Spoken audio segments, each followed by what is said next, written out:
Do I think that Talarico's refusal thus far to engage Black electeds and the Black infrastructure has put him at a disadvantage? Absolutely, because there's not a lot of time to try to rally us. But we actually had a meeting today, Roland, early today, where Black people, Black thought leaders, elected officials from Dallas and Houston met, and we are getting together and we're going to stand together. And hopefully Talarico and the Texas Democratic Party will see that and they will listen to us, because Talarico has given out money to white GOTV organizations and white infrastructure, and Hispanic infrastructure, but he's not giving it to Black infrastructure. Woo! And so either they'll listen or they won't. Again, even though I knew I could lose votes, I did it anyway, because sometimes in life you got to pick a side, and I need to know if the Texas Democratic Party is going to pick our side. I did speak with Kendall Scudder, the chair of the Texas Democratic Party, and he told me he would be meeting with me. Again, meetings do nothing if we don't have action into it, but I have already told them, Roland, they need to pay for Black infrastructure. They need to pay for media with you and not just CNN, and other people like you. I've told them that we have people like using hit strategies with Terrence Woodbury, who no one polls Black people better than him. We don't want no white posters. They don't know how to poll us. And for the most part, I've told them it takes money to get the vote out, right? Inspiration doesn't get the vote out. So Talarico needs to pay for us to get our voters out. Only then does Talarico have a chance to win.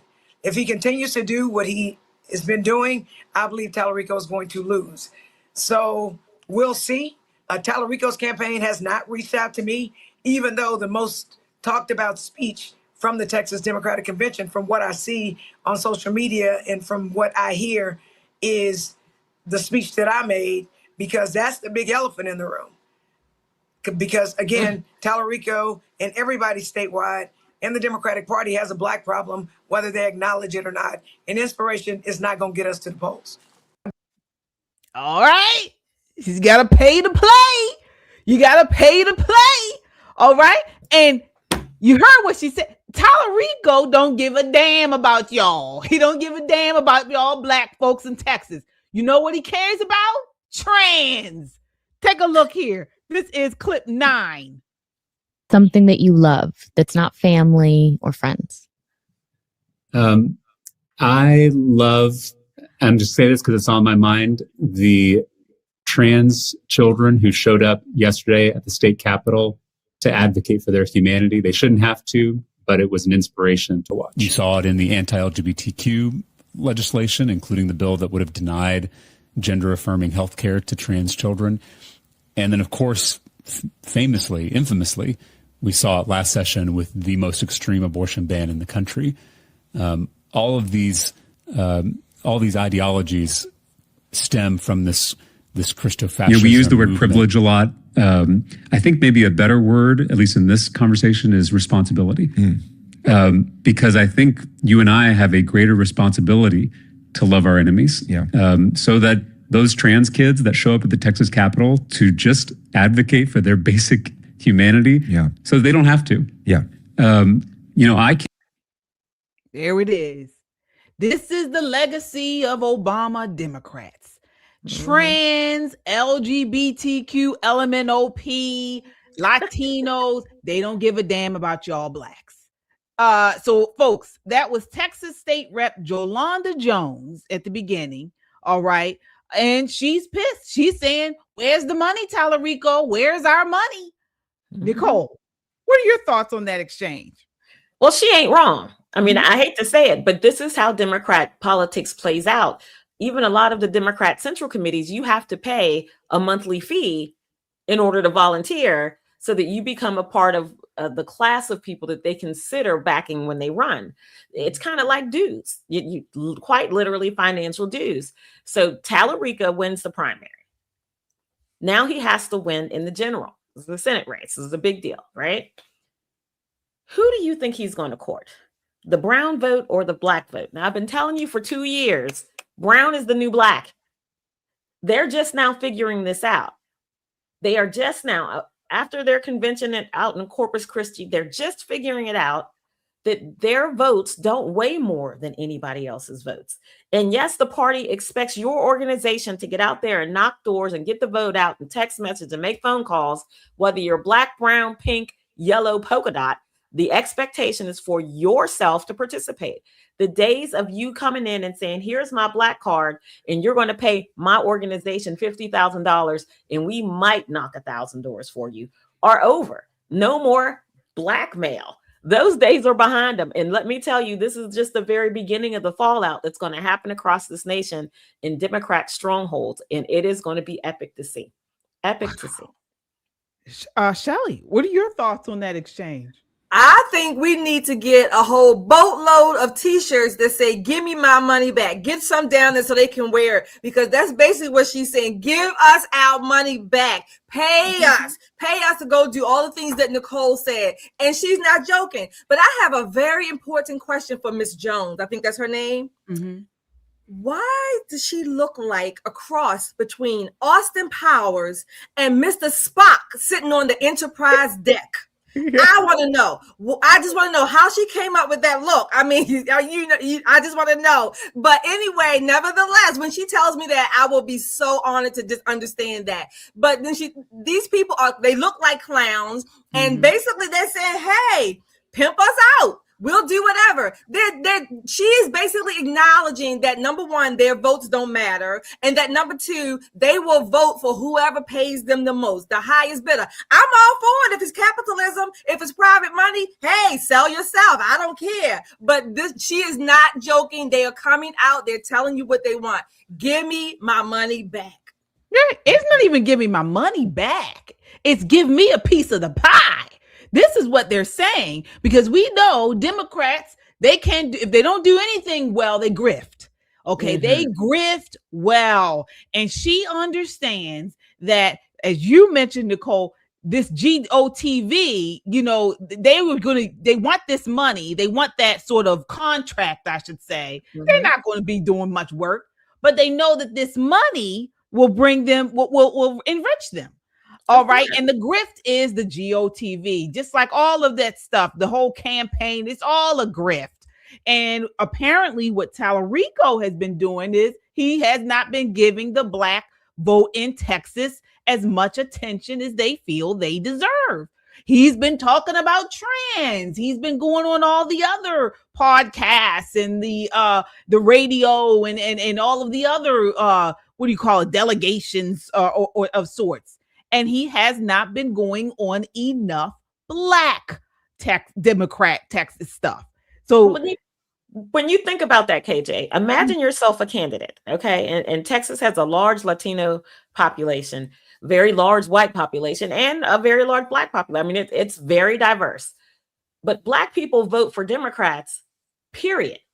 Whether it helps their communities, don't help their communities, whether they get paid, they don't pay. And if I have limited dollars to win my race, who am I going to court? I'm going to court the people who voted for Trump, right? That's who I'm going to spend my money on, the Latinos who flipped over and said, you know what? I'm going to vote for traditional values. Now, he's a hard sell in black communities. Talarico is. Anybody who starts off with God as binary is going to be a hard sell in black communities. Let me tell you why. Other politics aside, the South, people still go to church pretty regularly. It's a hard sell to walk into a Baptist church. Walk into Oak Cliff, walk into South Dallas and tell people that God is binary and see what happens to you. It's going to be a bloodbath. So why would he go after the vote that's already in his pocket?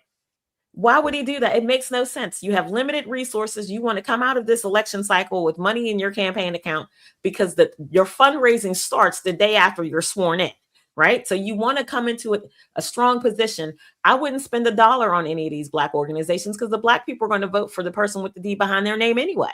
That's a strongly held belief. What she's saying is, give us our traditional cut.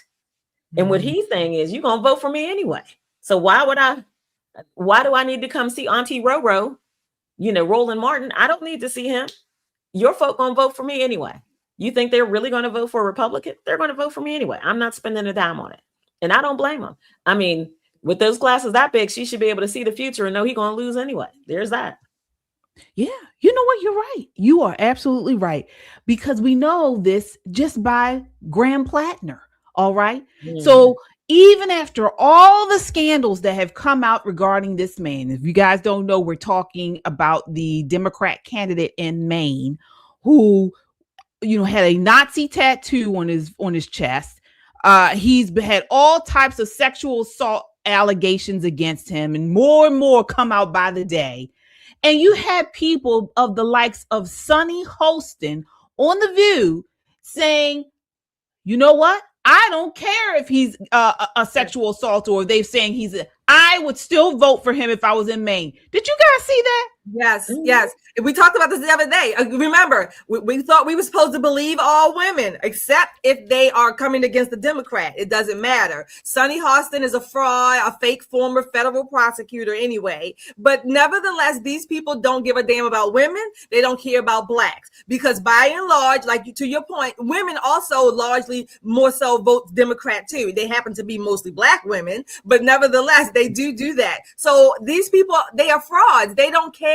They will sell out their community. This is where I slightly disagree with you, Nicole. Oak Cliff and the Southern Dallas Institute, they are generally conservative. They're not going to question God's existence or whether he's male or female, but the other areas will. I think those black people will vote. They will sell out their God. They will sell out their faith to go and vote Democrat. I do. Outside of Oak Cliff and maybe one or two other locations in Texas, the rest of them, they will. Yeah, and I want to, before we go on, I want you all to see what we're talking about when we say the black vote is pretty. The Democrat black vote is just dead, because they will vote for anybody as long as they have a D behind their name. This is what Sonny Holston said, because you all know we always come with the receipts. Even her castmates. The host on here looked at her like she was crazy after what she said. Take a look here. It is a disgusting time in politics where we decide what we're willing to morally accept based on the jersey you're wearing. And if you are one of those people that was willing to plug your nose, you're the problem. Well, then I'm the problem, because I was one of those people, and I said it. If I lived in Maine, I would have, plugged my nose, and I would have voted for him anyway. I think that we are in a time of existential crisis in this country. I think Republicans fall in line. They don't fall in love. Democrats want to fall in love and not fall in line. The Republican Party, the bar is so very low. I cannot believe that they want to try to assume the moral high ground on the Republican Party. Right. I mean, you can miss me with all that, especially when you have Pete Hegseth, who was confirmed by the Senate in 2025 as the head, as a cabinet member, as the defense secretary, when he had drinking allegations. His sister-in-law submitted a sworn affidavit describing his drinking problem. And in order to get confirmed, he pledged that he wouldn't drink on the job. So let's get this straight. She's comparing, now this isn't even, no one has even confirmed this, but she's claiming that Pete Hegseth has an alcohol problem, and she's comparing alcoholism to somebody that is accused of rape. You guys caught that, right? Yeah. Yeah, that's what she's doing. It makes no sense. Here she go. Number two, he had a tattoo controversy, not one, but two tattoo controversies. One was a Deus Vult tattoo, which is used by white nationalist groups. Two, he has a Jerusalem cross tattoo, which has been interpreted as an extremist symbol. And finally, in 2017, a woman claimed he had sexually assaulted her after a conference. She reported that assault immediately. She had a sexual assault examination. And in 2020, and he says it was and all of this has been disproven. Another Absolutely. thing. Do you all know what the tattoos that she's talking about there? I think he has some of them painted over, if I'm not mistaken. Well, even so, none of the tattoos that she has described compare to the Nazi symbol. Oh no, they're not the Nazi. No, not at all. And Sonny's grasping at straws, and she doesn't even know who Pete Hegseth is. You see her have to look down at the cue card. He was a person who was in the cabinet. No. He is the Secretary of War. He is the cabinet. There are people who help him, but he's the guy. He is absolutely unequivocally the man. Many soldiers drink. Many soldiers smoke. Sometimes soldiers have the same bad habits that lay people have. Sometimes politicians have the same bad habits that lay people have as well. I enjoy me a nice bottle of wine. Y'all know that. I'll pull up to the Trump winery in a heartbeat and enjoy my day. Does that make me unfit to serve? No, it doesn't. But raping women, forcing yourself on women against their will, having a Nazi tattoo that's actually a Nazi tattoo, lying about who you are, fundamentally who you are, that you're not some just, rich soy boy who they plucked out of obscurity to run for office. That should be a problem for her. But this existential crisis she's talking about that people should be in with her is simply her Trump derangement syndrome flaring up. Right. If she would 1 second take a look, Republicans don't fall in line. No I wish way. we did. I do too. Well, I never will. If I could get Republicans to fall in line, we'd win every election in this country. My Lord. Well, the thing is that it's interesting that she said, she plugged her nose or whatever. All this time they've been ranting and raving about Trump being what is it? What's the word you have to use now? Rapist, whatever.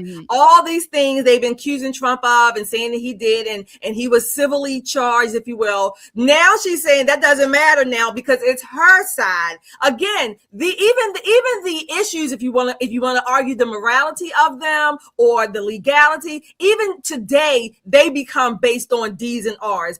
Everybody's going to go into their mutual corners or whatever, their respective corners, I should say, and then they're going to argue based on that. Just be consistent. That's all I ask. Be consistent. And no, Sonny cannot do that because like you said, KJ, it's a D behind his name. Absolutely. And just to clarify, folks, and again, you guys fact check us. You can look this stuff up. I just did. So as far as Pete had chest tattoos, he had a Jerusalem cross on his chest. It's a large cross with 4 smaller crosses in the corners. It's a symbol of Christianity dating back to the Crusades. And I recall him speaking about this during the nomination process. His confirmation hearings, yeah. Exactly. And he did say he won't drink while he was being confirmed. He did talk about that during the confirmation. Absolutely. So what is she talking about? She's comparing the Nazi tattoo to crosses. All right. It just makes no sense. It really doesn't. But again, we bring the receipts here, folks. As you all know, this is Poppin' Politics. So good morning, good afternoon, good evening as you watch. Please, as you come in, like, share, and subscribe. If you're tired of power-hungry commie leftists trying to strip us of our rights and tear apart our country, folks, you're in the right place because we push back against them. All right, ladies, let's set it off. Shelly, do we have any supers right now? Let's see. I think we have, of course, first is Kung Fu CJ. Thank you, Kung Fu. You get some chops tonight. Thank you for your super chat, Kung Fu CJ in the house. What I miss? We're just getting started, and so are you. So you are right on time. Also, we have Joy. Jay Hunter. Hi, Jay. Thank you for your $5. My girl's in the house. Watch your mouth. His Marty Mark voice. All right, everybody. This is the beginning of the show. You have not missed anything. So hit that like, share, and subscribe. Don't even hit the rewind because we're just getting started. Hit that notification bell so you'll know the next time we go live. But while you're here now, go ahead and start chatting away. We got our mods in the super chat, in the chat there. Hi, mods. Thank you for your help as well. Get busy, you all. Absolutely. And folks, again, as we mentioned, your super chats go a long way in keeping us online. Another way that you can support us, support our cause, is get some merch. Take a look at this video. Oh, we may not have it ready yet there. All right. So if I show my t-shirt, the video is going to pop up. So here's the blue one tonight. It looks nice. Look, it's blue. It's blue. A250. What's up, everybody? This is Poppin' Politics. Get your merch. Are you a Poppin' Politics fan? Are you unapologetically American? Or not black, not white American? We got it all for you right here. Get your merch. Get the classic shirt. Classic. Goes with everything. Comes in a variety of colors. Smart, edgy, conservative. Like us, like you. This is a great way to support the channel. Click the merch button. There is no shame in being an American. Get your shirt today and be unapologetic about it. Get your shirt, wear it, and be a proud American. You can get it all in t-shirts and hoodies. You can get it in stickers, on bags. You can get it all on our website, metroconservativemedia.com, or our YouTube page, Pop and Politics, and tag over to store. You can get your merch and show you're proud to be an American and support Pop and Politics. There it is. All my stuff. I told you guys as soon as I showed the shirt, it would go right to the commercial. Right? I know. This is the shirt. Here's the cup. Not black, not white, American. Don't let them divide us. And you guys know I don't do blue, but look how pretty this shirt is. Yeah, it looks very pretty. Very pretty. Very, very soft. So get your A250 merchandise. We're still celebrating. We're celebrating all year. If you're here locally, right. The Great State Fair, the Great National State Fair, is going to be on the mall until July 10. It'll give you a chance to ride the gigantic Ferris wheel. Once you get to the top of the Ferris wheel, you can see almost everything in DC. And the way that the city is lined up, it is a very, very, very good time. But bring your cash because, you know, lemonade's $10. A corn dog going to run you about $12, $13. Worth every cent. Every state, just about, and almost all of our territories is represented. You get a little passport book. You can get the states to stamp it. It's just keepsakes and mementos. Buy an extra shirt so you can put it away. Do what you need to do to commemorate this, not only for your kids that you have now, but your grandkids. Because they're going to say, remember, my granddad was alive. My grandma was alive when they did A250, and you'll have something to show for it. All right. Absolutely. All right, folks. So we got a lot of show to talk about tonight. We're going to cover the latest in the Tyler Robinson case. We're also talking about this memorandum of understanding, and President Trump just put out some really powerful words against Iran. We got a lot to cover. Also, Mamdani is giving himself a raise in New York City while he complains about capitalism and things like that. We got a ton to talk about. Before we do, we got to call out these Democrat nurses. What is wrong? What's up with the nurses nowadays? I mean, these nurses have lost their minds. Take a look at this. This is clip 2. All right, here we go. Oops, 1 second. Oh shit.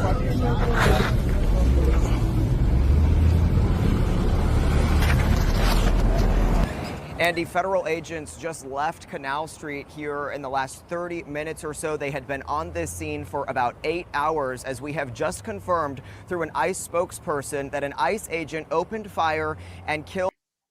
I'm sorry. I'm in clip 10. I'm looking at clip 10. Here we go. These nurses, man, they are nutty. All right, here we go. Clip 10. Oops, do I have clip 10? Sorry, guys. I don't like when white women tell me that they have black kids because they do it in a very specific way. They'll be like, oh my God, I love your hair. My daughter's hair is just like that. Because why would your daughter have hair like mine? Because now you want me to ask questions like, is your daughter black?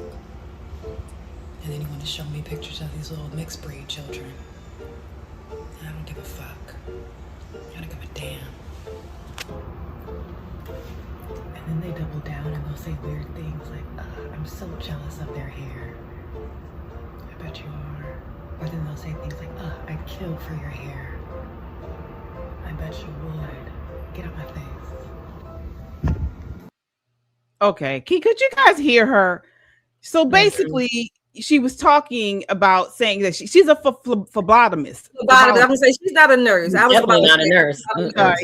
So just take that back and go ahead. That's not the same. Well, there have been a lot of there have been, but she was. I was like, she's care about nurses, Shelly. What do you care? Say that again.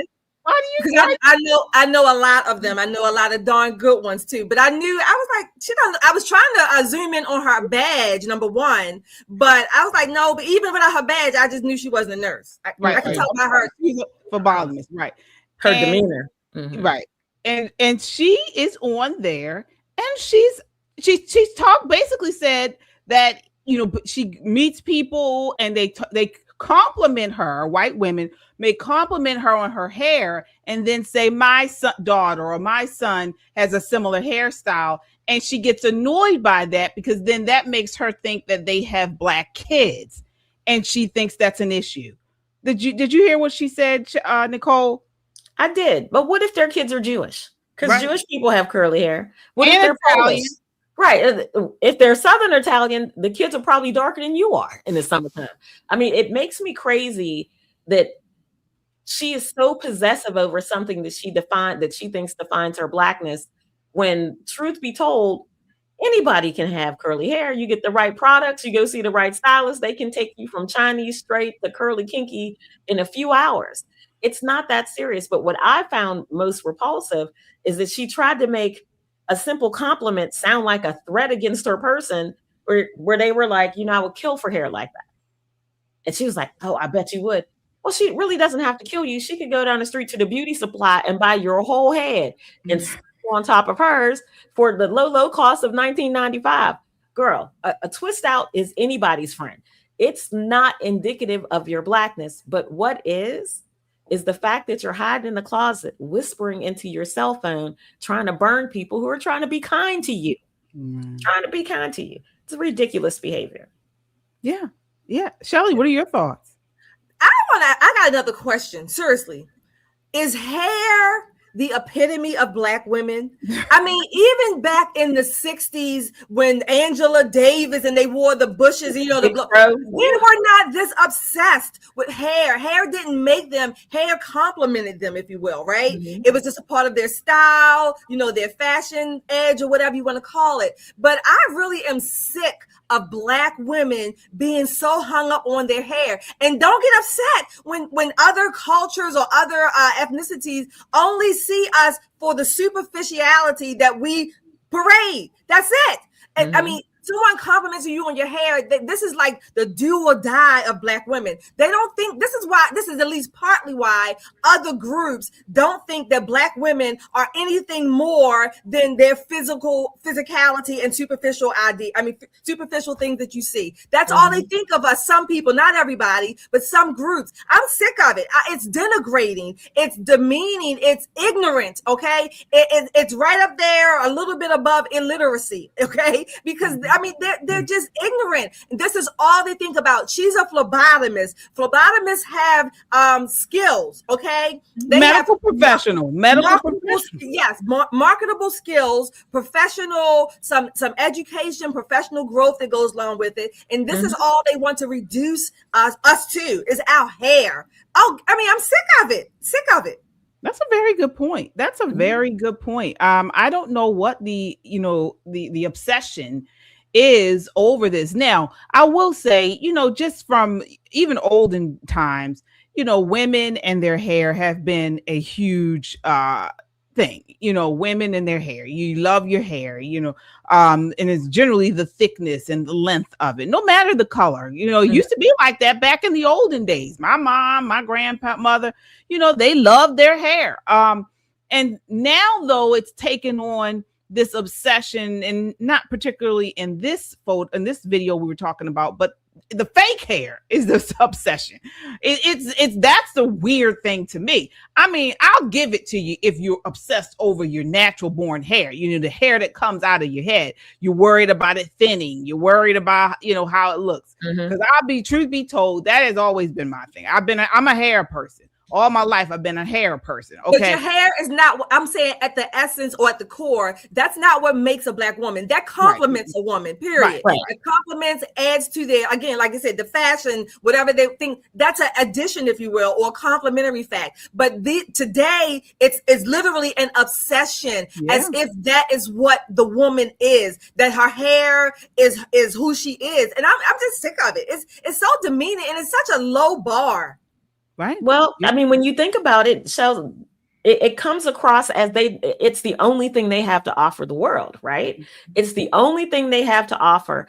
And if your hair is the only thing you have to offer, the only thing that you find valuable about yourself, you need to do some internal work. I mean, stop doing phlebotomy, go home, get on your knees, and ask God to give you some insight onto the wonderfulness that He made you, whether your hair is short, long, curly, straight, kinky. If you glue it on in the morning, snap it on the back. However that is, it's just a compliment, as Shelley's saying, to who you really are. It's like putting on the right earrings with a nice dress. You know, these earrings match this. I could go put on some hoops and make it a different look. That's how your hair is. It's meant to be an accessory. It's not meant to be the covering. Right. And well, it's part of this idolatry of race. Okay. That's what it really is. You know, they have turned the hair because, you know, Black women, you may have a certain way they wear their hair, you know, the thickness is a certain way. They've now attached that to the racial identity. Okay. And so because of that, because a lot of these Black women idolize race, the hair is an extension of that. And so this is why this becomes this protected thing, bigger than life. And it's idolatry. That's exactly what it is. Yeah. Sound off in the chat, folks. Let us know what you think. You know, have you encountered issues like this?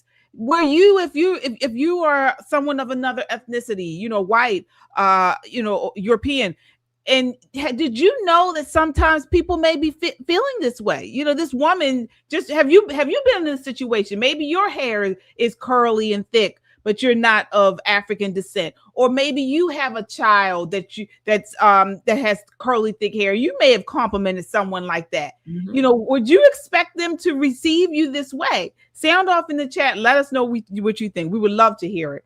Also, again, folks, your super chats go a long way in keeping us online. We appreciate each and every amount. Again, you know, we do this 3 days a week for live shows, and then we put out content daily. And we want to get the word out on this because there are not many channels that sound like us and look like us. So again, I'm very appreciated. All right. We're going to stay along this vein here. You know, we just were talking about how these issues within the Democrat Party, particularly Black Democrats, you know, they are very tribal. They are very racially motivated. And this is how they vote. Well, one person is pushing back against that. This man right here, he happens to be Black, but he has garnered a huge amount of money as far as his campaign is concerned. He's gotten the support from people of all backgrounds, ethnicities, and races, and he may make history as the first Black governor of Florida. Okay, but he's not focused on that. He's just focusing on being a great governor, and we're talking about Byron Donalds. Take a look at this. This is clip 1. Oh my gosh, I'm off my game tonight. Sorry. All right, clip 1. Here we go. Ask you something. If a Black Democrat raised $65 million for a governor's race, had the president of the United States in his corner, and was backed by nearly every member of his state's congressional delegation, do you think that would be front page news? You already know the answer. Byron Donalds just reported $65.8 million cash on hand in the Florida governor's race. He raised $14 million in just the last 2 months alone. He has the Trump endorsement. He has Rick Scott. He has 17 of Florida's 20 members of Congress and 63 members of the Florida House behind him. This man came to Florida at 17 years old on a Greyhound bus with nothing but a trunk full of clothes. He built a family, built a career, served in the state legislature, served in Congress, and now he's positioned to become the next governor of the 3rd largest state in America. That is an American story. That is a Black American story. And the same media that claims to celebrate Black success can't find the time to cover it because Byron Donalds doesn't fit the narrative they're selling. They need you to believe Black conservatives don't exist, that Black Republicans are a contradiction. Byron Donalds is living proof that that's a lie. Facts over feelings. The movement is bigger than they want you to know. I'm Diesel Greasel, and I'm paying attention, just like you. All right. Yeah. Nicole, what are your thoughts on what he said? Think back maybe 2.5, almost 3 years ago, when we were having the battle in the House of Representatives over who would be the new Speaker of the House. Right. And Byron was, name was being floated around, and Black people ripped him to shreds. Ripped this man. He's not qualified. Who does he think he is? I mean, they took to social media, to the mainstream media. Even some Black conservatives were like, well, it's not time for Byron yet. He's not done enough yet. There were conservative corners were saying he's not ready.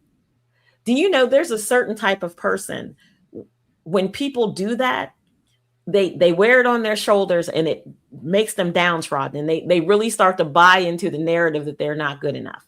Then there are other people like us that kind of like Magneto, if you're a Marvel fan. When you take that negative energy and you put it in your core, and it just electrifies everything about you. And when you hit it hard and you don't stop. And that's what Byron has done since that day when they told him he wasn't good enough. He's not qualified enough. He didn't know what he was doing. He was no more than a freshman congressman. How dare he think that he could ascend?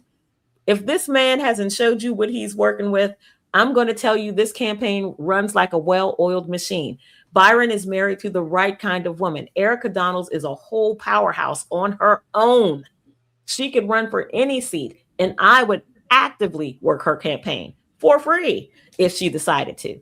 These people have built such camaraderie around the state because they want the best for everybody in Florida. So when very nasty white Democrat women come to him and say, you'll never be the governor of Florida, you know what I say? Keep talking that shit to him, because you know what happens? He internalizes it in the right kind of way. He'll come out and send your grandma a text and tell her how wonderful he is. And grandma will be voting for Byron. It's just an energy that he brings to the situation, a seriousness to serious things, a playfulness to things that just make everybody smile. He's going to be a tremendous governor. And I would not at all be surprised to see him one day, sitting behind that resolute desk. My mouth to God's ears. Let's go, B. Let's get him. Yes. Shelly, what are your thoughts here? Well, this is what I'm calling the political media, because if this were anyone else, certainly not a Black man who's a Republican in Florida, no less, this would be all over the media. It would be at least 50-50, if you will, coverage across the media, because regardless of party. But because Byron is Black, because he's a Republican, because he's not violent, okay? He's not out in the streets showing his ass, all right? He is actually married with his kids. He's the father and raising his kids in the home. Not only that, he's a political powerhouse, certainly in Florida, and hell, he's in the U.S. Congress. So all of these things means that he has basically lost his Black card, okay? So that's what it is. And he wears it well. He doesn't care about that, okay? When Obama was running, I think Obama, to date, as far as the Democrats, he has raised the most, I think almost $1 billion in his first campaign and over $1 billion in the second campaign. Oh, he had the support of governors and the Kennedys and other congressmen, hands down. He was the man because he was Black. Yes. Was he married? Yes. Had children, the father of his children, all of those things. But he had the D behind his name. And then, he could have a little singing in his voice with Al Green and all that stuff. But Byron is basically doing the same thing. Okay, but he has that R, and he's not out. He's not ignorant. Okay, exactly. He's certainly camera ready. Okay, he looks good on camera. He can speak to the issues. He can go toe to toe with these leftists. It's the media, and not to quote Marge Teray, media, most effective devil in America. That's it. That's what they're doing. They're playing sides here, and they are trying to do everything they can to not cover him. But thankfully, social media is there, and there are some avenues where they can't avoid him. Byron is going to do very well. He's already doing well. He's going to do extremely well. I hope he wins and takes Florida by storm. Absolutely. And folks, this is why what we do is so important, because you'll hear about him on this channel. All right. And guess what? I encourage you guys. I challenge you, particularly if you're Black, to go to a Black person in the North or a Black Democrat and the mere mention of Florida drives them crazy. All right. Now they hate Florida. They call it all kinds of names. Oh, I'm not going to Disney World because of Florida, because of DeSantis. It's crazy down there. It's racist down there. All this stuff about Florida ever since Trump has been in Mar-a-Lago and ever since DeSantis has taken over there. Well, let's talk. What about now? We have a man in Byron Donalds. All right. He's a black man, former Florida state rep turned U.S. congressman. Okay. He's a product of a single parent home, single mom. All right. He was a previous financial advisor, now state legislature, went to state legislature, and now he's like a national voice for President Trump. President Trump has endorsed him wholeheartedly. Okay, he is leading in the polls for you all, the black people that say Florida's so racist. Well, this man is leading in the polls. Not only is he leading in the polls, but also on the Republican side. All right, these are Republicans that have said he's the man. Okay, so what do you say to that? I mean, this is just a total contradiction to what you all try to paint in the narrative about black people, about black conservatives, about black Republicans, right? So yeah, this is why they hate him. Oh, they hate him. Oh my gosh. The more they learn about him, the more they hate him. And that's just very real. Because Byron talks about his upbringing. I don't know why people think this, but they think black Republicans were born in a vacuum, you know, that you think the Huxtables, you know, and I might know one or two who had that luxury, but for the most part, most of us had a regular upbringing like everybody else. You had siblings and cousins and all of that. Byron had his fair share of regular American life. He just made a change. He made a change and saw his future clearly laid out in front of him, and he's worked his butt off. Listen, getting that far ahead is not easy, especially in a Republican state. As you ladies know, party politics is hard. First, you got to convince the party that you're the person. And sometimes that means snatching somebody's spine out of their back so you can get in front of them. But he did what he needed to do to convince the party that he was the guy, that could advance Florida. And I believe him. And everybody else is believing him. I cannot wait for him to win this election. Absolutely. But KJ, let me give you one stat. Let me tell you how black people lying, okay? I know you said they claim they don't like Florida, but I just did a real quick Google search. I think according to last year or 2 years ago, black people spent $63 billion traveling in Florida, #1 destination, and from Florida to the Caribbean. So they lie. They'll go down there to party and fight on Carnival, okay? And literally show their asses all over the Caribbean, but they claim they don't like Florida. Yeah, get a grip. Oh yeah. Oh yeah. Yeah, absolutely. And it's hypocrites. They're hypocrites. All right. So much so. Remember, even the Democrats in office. Remember back when DeSantis and the whole thing was going on about how they lied and said that he was trying to kill Black history in education. And so you had people like Alexandria Ocasio, AOC. Who was ragging on him, ragging on Florida, and then they showed pictures of her vacationing there. So same thing with what's his name from CNN, who was Don Lemon. He's the same way. He trashed Florida, talked about him, slammed him. DeSantis said nobody should go there, and they had video of him vacationing in Florida. So these people are such hypocrites. Absolutely. We got some supers here, according to the producers. All right, producers, I'm ready. We are ready. Kung Fu CJ is back. Byron is the GOAT. All right, yeah, he is. He kind of smooth like that. Hi, Josh. Thank you for your $100. Hi, Josh. You get a favorite. Look, I got two flags for Sunny Hostin. I hope she's from Fear. Thanks, Josh. Happy America 250 Summer Pop fam. I think the Talarico-Paxton race will be a watershed moment for Black Democrats, where they withhold support and Talarico loses spectacularly. At the same time, Byron Donalds ascends to become governor of Florida. From your words to God's ears, Josh. Thank you so much for the super chat. Everybody else, get those likes up. Like, share, and subscribe. Also, go to our website, www.metroconservativemedia.com, and our Discord page. Look, a few of you said you're waiting for your shirts and your merchandise. Snap a picture when you get them and drop them in Discord so we can give you a shout out. Don't forget already. Just hit that like, share, and subscribe right now. Absolutely. Absolutely. All right, folks. So we're not done yet. I mean, we're talking about these elected officials and they're hypocrites that many of them are on the Democrat side. So we got to move to Zohran Mamdani. All right. So, folks, breaking news. All right. Mamdani, who we all know is the New York City mayor, has his appointed commission. He made this commission up. Just greenlit an 18.2% pay raise for the police. No. Teachers. Nope. Was it bus drivers? Nope. Street cleaners? Nope. Himself. Yes. City elected officials.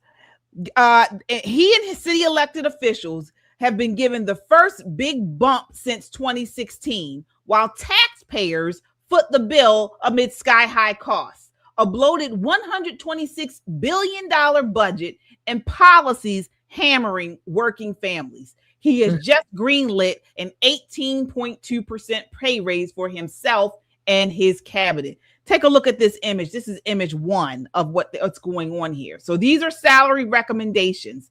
The commission, the Quadrennial Advisory Commission, all right, handpicked by him earlier this year, all right, chaired by Carl Weisbrod. They have just recommended raises retroactive to January 1st, okay? So he would be bumped up to $305,000, over $305,000. And then the rest are also increased, which are the city council members, the speaker, the comptroller, public advocate, and so on. So around $2.6 million extra per year for the taxpayers. All right. City council has a hearing on this on July 7th. Shirley, what are your thoughts? This is graft of the highest order. Number one, I did a little bit of like digging in a little bit to some of these, like the median incomes in New York. So according to New York City, and this is some information from the Census Bureau, the New York Comptroller's Office, and other Bureau of Labor, New York City, okay, the five bureaus, they have made their median income is less than $67,000 on average. Some areas make a little bit more, some make a little less. Okay, one of the highest salaries on average, again, median, was about $106,000, and I forgot where I wrote it down, but I think that was out in Staten Island. But nevertheless, even if you take the $106,000 top salary for the median, that means that the mayor and all those other people are still going to be making 2 to 3 times more than the average New Yorker will. Okay. And this is only this year. All right. The comptroller in New York has said that when real incomes decline, New Yorkers struggle. Those just starting out have a more difficult time establishing themselves, and others struggle to maintain the same quality of life. Therefore, that doesn't mean anything. Average New Yorkers are going to struggle. You're not just paying for the free bus rides and the free grocery stores. You're paying for all 20%. That's a fifth of the income increase in their salaries. For what? And they haven't even been in the office. He hasn't even been in the office a whole damn year. Don't sound equal to me. Socialism, what he says everybody's supposed to be equal. Everybody's supposed to be equally poor except for the ones in office. Absolutely. Exactly. He's heavy on the Democrat, light on the socialist with this new 18.2% raise. You know, what's crazy is if he had done something, if this city council has done something to fundamentally make the city safer, you know, children smarter, cleaned it up, people weren't, you know, shoveling their own snow mixed in with trash during the wintertime or dying from heat stroke in the street during the summertime. If they had done something really effective, then maybe they could come back to New Yorkers and say a 5% raise. But 18% is the kind of raise that you give your ex-wife just so she don't sue you for alimony. You know what I mean? That's the kind of raise where you're paying someone off. It certainly does not speak to his socialist tendencies. It does not. Where is the collectivism in that? Is everybody who works for the state of New York, who live in New York City, people who work for the city getting that 18.2%? Or is it just his cronies? And truth be told, if Eric Adams had said we're giving everybody an 18.2% raise, people would have been in the street. How dare he? How dare he? But they're going to let this guy get away with it. I mean, it seems to me like this is some sort of, payoff for loyalty, because again, they haven't been there long enough to do anything to earn any sort of raise, let alone an 18.2% raise. That's crazy. Absolutely. As I quote the great Josh Winston, they're big hypocrites. They're biggest hypocrites. Absolutely. Right? And this ends up the state comptroller, Thomas, what's his name? DiNapoli. He said, this is according to the comptroller site, the state comptroller in New York City, that statewide inflation, when it was adjusted for real median household, statewide inflation increased by about 2%. And this is from 2019 to 2024. So it's still within the current time frame, the most recent fiscal year, if you will. And also he said that for many, when you adjust for inflation, many New York counties, this is a quote, incomes are not keeping pace with expenses, compounding affordability challenges. So the mayor doesn't give a damn about these people, and certainly not New York City and the 5 boroughs, let alone the whole state. The mayor, the comptroller, it should be illegal. Certainly it's unethical. I know we do it in our Congress does the same thing, that you can, our city council does it here in Baltimore. The current board or the current council members can vote themselves a raise. That should not even compute. No, it shouldn't. And as you both mentioned, I mean, record budget, rent freezes. This is ridiculous. Soaring taxes, crime, and migrant strains. All right. And the businesses are leaving. So why in the world does his insiders get protected from inflation while renters, small businesses, and families don't? It is terrible, folks. We keep telling you all, we don't know why you voted this man in. This is just a small portion of the shit that this guy has been shoveling since he has gotten into office. But this is just the beginning. With more to come. Yes, indeed. More to come. All right, folks, as you come on in, speaking of coming, make sure you hit that like button, folks. Hit that like button and subscribe. If you haven't subscribed, what are you waiting for, folks? We love for you to come. We love for you to come in here for Poppin' Politics. We are here every Monday, Wednesday, and Friday. You can see us live. All right. And then we put out content throughout the week. We have a fantastic show lined up for you tonight. And then speaking of we're going to keep it coming. All right. So starting up. Hey, what's going on? What's so funny? All right. Go right in. Okay. They might need some. We'll take some breaks in between. Yeah. Oh yeah. But you know what? We like it hard. We like it fast. So you want to keep. You got to keep up. All right. So another day, another reminder why strong immigration enforcement is non-negotiable. All right, folks. Breaking news out today in Houston's East End. An ICE officer fatally shot a Mexican national, Lorenzo Salgado Arujua, an illegal alien with no criminal convictions in the U.S. during a traffic stop as part of a targeted operation. Take a look here. This is clip 2. Oh, shit.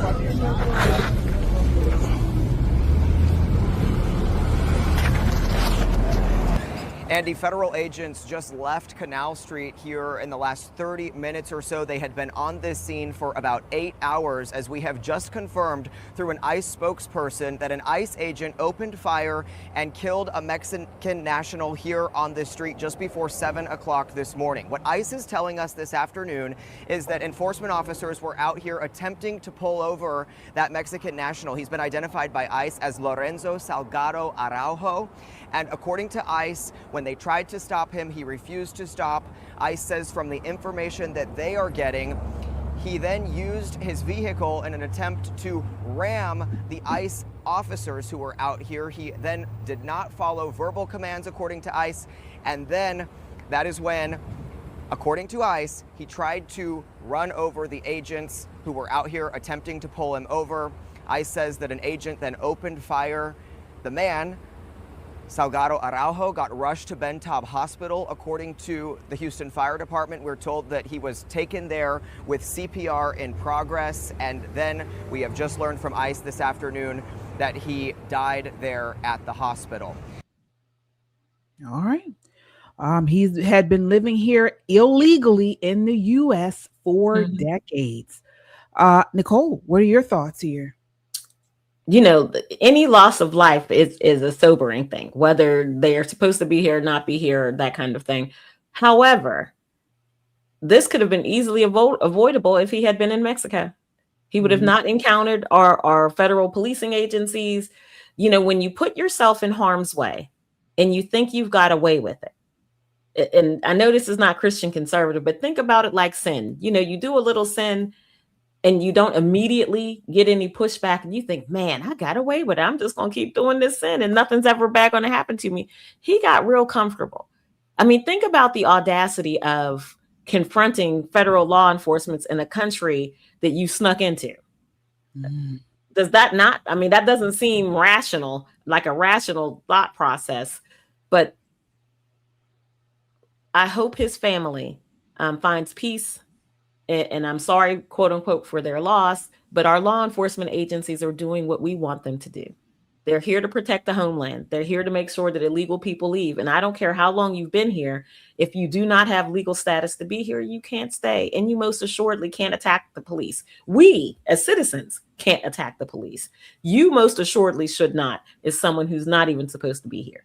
So, you know, again, condolences to his family.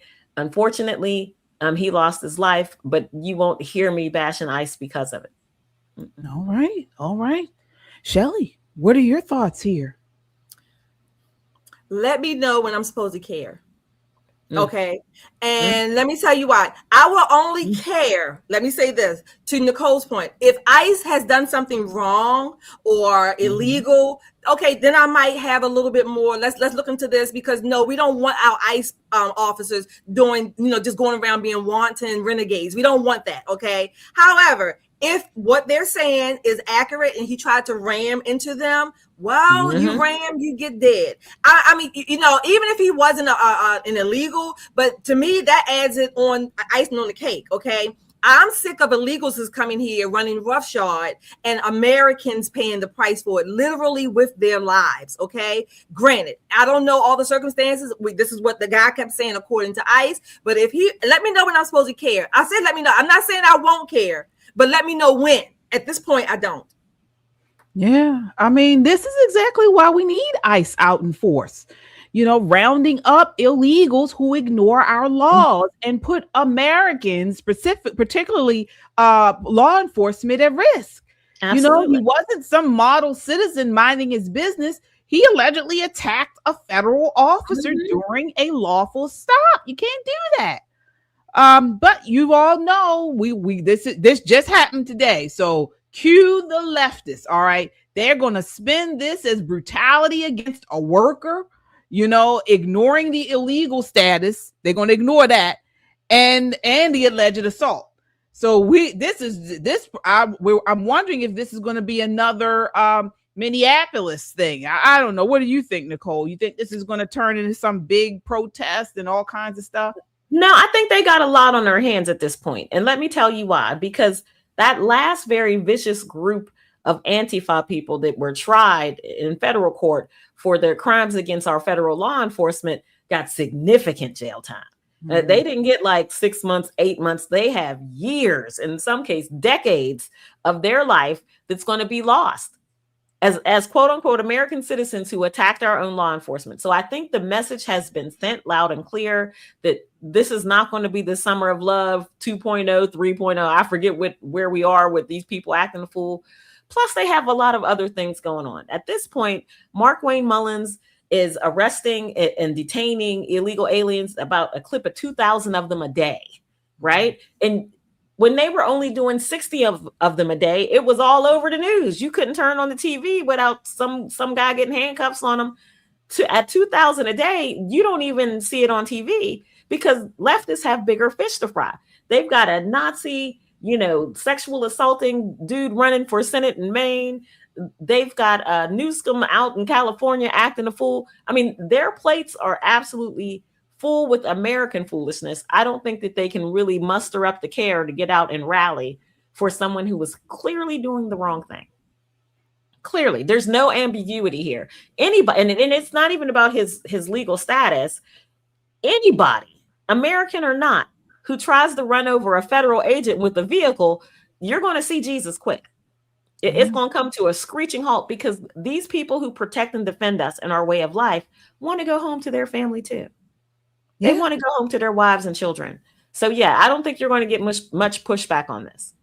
Why don't they just leave? Why don't they just leave? Just go. If you're here illegally, hell, you're here on our dime, our time, if you will, menacing. Many of you are menacing our Americans, college students, young people. Go. Our government is going to take money from us to even pay you to leave. I mean, you illegals can't get any better than that. It makes me upset. I want my money back. But hell, our government is going to take money from us to even send you home to wherever it is. Yeah, the free flight plus $2,600 once you've been in your homeland for 6 months. Not just, I'm talking about just the flight, the extra money, the $2,000 something dollars. Yeah, $2,600. Taking the money from us. You've come here, you've mooched, if you will, off of our system, our healthcare, education, all kinds, apartments, housing, whatever. Now you're going to get three hots and a cot to go back home, plus 2,600 bills. Yeah. They keep coming. They keep coming. All right. So, I mean, and this is what we're talking about, folks. This wasn't the only thing that happened recently. A non-English speaking Uzbek national and commercial truck driver admitted to the U.S. through the diversity visa lottery under the Biden administration recently killed a University of Massachusetts Lowell soccer star after ramming the back of his vehicle in Ohio just this weekend. This is clip 3. Get to a soccer star player at UMass Lowell was killed in a car crash in Ohio over the weekend after his car was allegedly hit by a semi-truck that was being driven by a migrant truck driver who didn't speak English. 21-year-old Toby Forsyth was pronounced dead at the scene. The suspect, an Uzbekistan national, entered the U.S. under the Biden administration via the diversity visa lottery program. He was arrested on one count of tampering with evidence after allegedly trying to rip off his dash camera and smash it before handing it over to police. The incident remains under investigation. That's sad. That boy, another young life gone too soon. Nicole, your thoughts there? So much of that story just makes me want to just poke somebody's eyes out. And I say that because when you hear the words diversity lottery visa, our birthright should not be the Powerball. Do you know what I mean? There should not be a raffle for American citizenship. There should not be this. And George Bush, God bless that man. But man, this whole thing sucks. And a diversity? We didn't have enough Ubekis here. So there was a Ubeki lottery to become an American. Is that what we're doing? And these people who drive these huge trucks, these semi-trucks with all of this weight, you have to speak the language. There are men and women who do that professionally. They keep everybody, safe on the roads. We need truckers to move things from one part of the country to the other. Make no mistake, but we need you to speak damn English to be able to read the road signs. And that's not just a young life lost. That's a young American life lost. And it makes me angry because in the halls of Congress, you'll get the squad who'll sit there and tell you, it's just the cost of being diverse. The cost of diversity should not be American life. That is too high of a price to pay. It's way too high of a price to pay. There should not be one more grieving mother one more dead young American because we want to have a diversity lottery for Uzbekistan. Are you serious? The hell out of here. This is outrageous. And his mother and father should sue not only the trucking company this guy worked for, because who hired this illegal? Who hired him? Let's do that. What state issued the driver's license? I'd come for them too.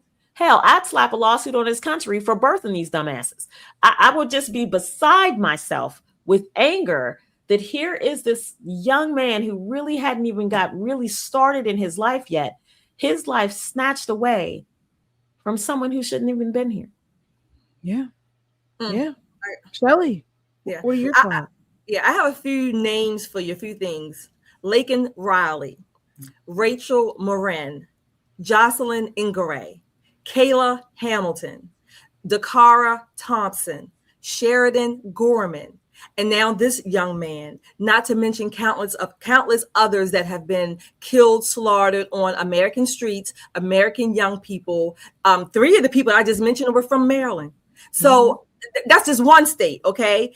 Millions of other, or I'll say thousands of others every year, or certainly over the last few years, have been slaughtered on the streets by illegals.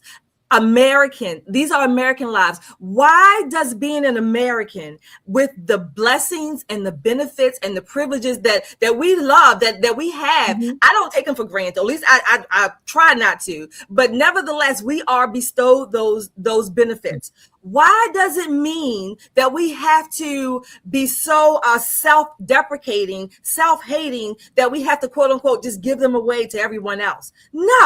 No, if you want to come here and partake of those benefits and blessings, come the right way. Come through the door, whatever, the legal entry, take the oath, do what you have to do, and be here the right way. We are tired of it. I haven't lost a child, thankfully, but millions of other parents are grieving tonight. They would rather have their children back than to have the grief that they will carry for a lifetime. Go home, go wherever, take the $2,600 plus the free rides, get off of our soil. We want Americans to live and thrive under the blessings and the benefits that we have been God-given and that we have been bestowed, that we want to keep and cherish and pass on to our loved ones. You don't belong here. Please go. Yeah, absolutely. Folks, sound off in the chat. Let us know what you think. Again, we will continue as long as we have breath, sounding the alarm on this issue. All right. Illegal immigration is going to be the death of this country. It really is. This is the hill that the Democrats are willing to die on. All right. This is their major campaign. As you see, we've been sounding the alarm on this as well. Many of the Democrats, this is the new pivot. All right. Their new slogan is illegals and trans. Those are the priorities right now. All right. Okay. These are the two populations that they feel as though they can use now. Okay. And they're doing it. They are doing it. And we're going to continue to sound the alarm on this, folks. So gross. They said that he spoke to this when the state police spoke to him about the accident. The driver had to use Google Translate because he couldn't understand what they were saying, and they most assuredly couldn't understand what he was saying. So we're going to let this man drive literally a bomb, a bomb-sized vehicle across our highways and byways where we travel with our children and our loved ones. It is just so careless. When we talk about Americans being philanthropic and wanting to help the world and all that kind of thing, we have to take care of the homeland first. We have to. I mean, how many Americans have to die? KJ, it's not going to, illegal immigration is not going to be eventually the death of America. It currently is killing Americans. Oh, yeah. And other Americans, people we've elected to represent us, are shrugging their shoulders, talking about rub some dirt on it, you be all right. We've already talked about this 3 other times. Let's not do it again. I mean, it's ridiculous. I think we should have, in order to deter this, I think they should have a new law. When you are caught here illegally, 3 things should happen. Cut the tongue out, cut the penis, and snip the clits. That way not the clits, the ovaries. That way, no more kids on the men or the women. And if you're non-English speaking, you cut the tongue out too. that will deter people from coming over here. If they know if they get caught, that they are going to be what do you call it? Tortured, hemmed up. Yeah, yeah, hemmed up. Yeah, for sure. And the tongue cut. I bet you they would learn English then. I bet you they wouldn't come here illegally.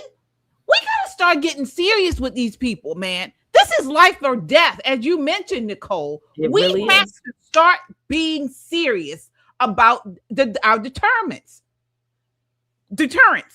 Yeah. Sound off in the chat. Let me know, folks. Am I being too tough? Let us know. All right. I think the people who are burying their children would say you're not being tough enough. Yeah. Yeah, because I'm tired of talking about all these children, young ones too. The girl in Chicago, Sheridan Gorman. That's what I mentioned. Yeah. I mean, young. These are young people, haven't even really gotten into their lives yet. Who, as you mentioned, Nicole, figuring out who they're going to be, and stolen from people who are not supposed to be here. And then they get here and they start having babies. It's ridiculous. Don't start me with that birthright. Ugh. Yeah. Oh, yeah. All right, folks. Sound off. Let us know what you think. Moving right along. Okay, we got a couple more things to get to tonight. Want to change gears here a little bit and talk about socialism. All right. So recently, Minnesota AG Keith Ellison suggested that Americans who call the police are engaging in socialism. And so again, this is another way to try to say, we need socialism in this country. This is clip 5. There are elements of socialism that are part of our system today, including Medicare and Social Security. How about policing? How about you call the cops? Guess who pays them? Your tax dollars. Guess what that is? That's socialism, pal. Sorry. You don't contract for your own private police department or fire department or water inspection or public works. Okay. So, I mean, let's unpack this. I mean, come on. Calling the police in America is not socialism. All right. It's citizens using a basic public safety service inside a constitutional democratic republic. Nicole, what are your thoughts? When they get on these podcasts, it really does crack me up because suddenly everybody's an 8th grade civics teacher. They're a social studies teacher and they're talking that community college foolishness like he's not a very educated man, which, the American taxpayer also paid for. You're welcome, Keith. You're welcome. It makes me crazy because what they're actually trying to change the narrative of, if they want people to believe that since we already have socialist foundational things happening in the nation, it's not going to be that bad if we add on healthcare, right? Let's go ahead and throw Medicare for all on the fire if we're going to have police and that kind of thing. And he's absolutely wrong. People do have private policing. Go ahead and roll up on Oprah Winfrey and see what happened to you. Yeah. She's got her own private police. He has security. Oh, and he's going to need it afterward. Here's a man that believes so much in the great commune, that everybody's equal, that he allowed the Somalis to rob his own state under his own nose as the top cop in that state. Where's your cut? Oh, did I say that out loud? Did he get a cut? Oh, yeah. You know it. Of course. It's socialism. If I let you steal $1 billion, you're going to have to break me off a little something, put a little something in my campaign account, start me a Somali bank account somewhere, maybe somewhere in the Middle East, put me a pinch of money somewhere. Socialism at its best. You cannot take what Americans do to ensure public safety and morph it into something that is worker heavy and everybody be equal when you are absolutely the personification of people not being equal. His whole job is based on folks not being equal. And oh, by the way, even if you did swallow that line of foolishness and you did the mental gymnastics to make that work in your mind, what happens in socialist societies when people steal from the government? Now, you can steal bread from another worker, and that's a beef, right, between the two of you. When you steal from the government, they kill you. They kill you. So I'm waiting to see the Somali firing line because, again, on his watch, billions with a B of dollars, billions. So he can't say anything to me until he gets back the Minnesotan taxpayers' money. Be quiet, Keith. Be quiet. Absolutely. Shelley, what are your thoughts there? I think what Keith Ellison was trying to do ever so slyly, I think he was trying to liken the police officers to the Nazis, SS. That's what he was trying to do. So I think he was trying to do that and then say that basically they are the bad guys, and then using neighbors or people in the community. If you call the police, you're basically snitching. Like they do in communist countries, and you snitching on your neighbors, and the parents or the children snitch on their parents. That's what he was trying to do ever so sly. He's trying to paint that picture, but kind of keep it as if he's taking the stands like that. That's wrong. That's wrong. That shouldn't do that. But he doesn't care about police officers. I'm going to say this, but I hope it doesn't happen because I know too many innocent people will be grossly harmed and slaughtered, literally. But a part of me wants every police officer to walk off the job in Minnesota. A part of me wants that. I know that, if they do, I hope they don't, but that's a part of me, including Keith Ellison's taxpayer paid security detail. I want them to walk off and leave him ass out and see who he will be able to call when he needs help, because the police officers will be gone. I wish they could do that legitimately, ethically, if you will, morally do that. I wish they would, and no one would be harmed, and see how much he needs them. Keith Ellison would not walk through many of the streets of Minnesota without that security detail, without not only his private security or personal security detail, I should say, which is still taxpayer paid for. He wouldn't do it with the extra detail that's in the jurisdictions where the officers have to come out and still set up different barriers. He wouldn't do it. He wouldn't do it. He's a coward. He is, in my opinion, my never to be humble opinion, Keith Ellison is really a Muslim Islamist light, if you will. He is. He's a commie light, if you will. He wants to be even more, but he can't come out too much too soon because it would blow the cover. Okay, Keith Ellison means nothing but harm and disgrace to the people of Minnesota. That's what he was really doing to the police officers. He was disparaging them and trying to do it ever so coyly. No, absolutely. Folks, public safety is one of the basic jobs of government. All right. And even us as conservatives believe in limited government. We believe government has a duty to protect life, liberty, and property. So it's not socialism that we believe things should be protected. This is why we have things like the police, courts, military, fire departments. It doesn't mean we support government control of businesses, wages, housing, healthcare. That's socialism. All right. So calling 911 doesn't make you a socialist. It makes you a citizen expecting the government to do their damn job. All right. So and this is what they do. They try to mix all this stuff up. But we know that America was never designed to be anarchy.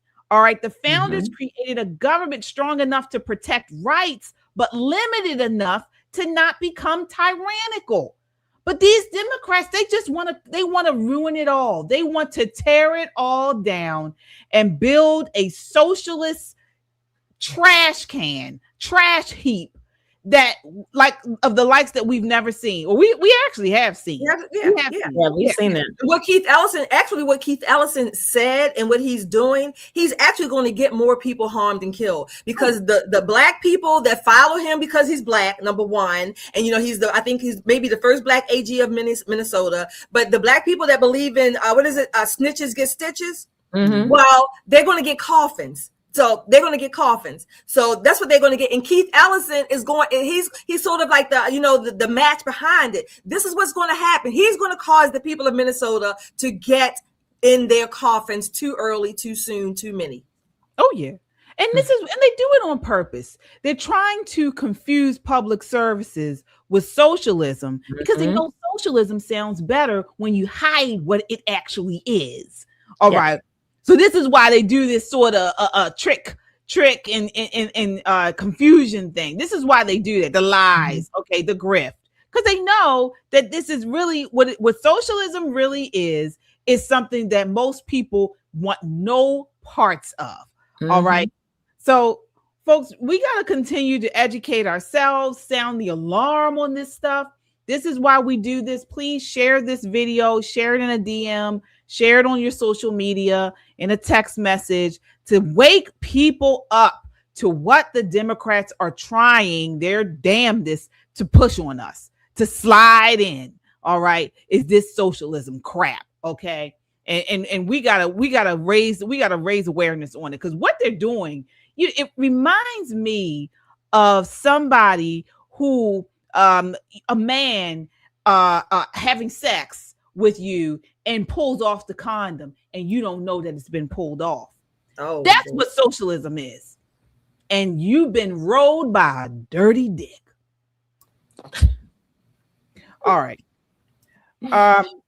We have some super chatters here. Yes, let's see who we have here. Kung Fu CJ is back again. Dumb decisions result in dumb prizes. Yes, yeah. Thank you, Kung Fu. We have what is that for? How do you pronounce Pass for pets. Pass for pets. Now, okay, I'm thinking like passport pets.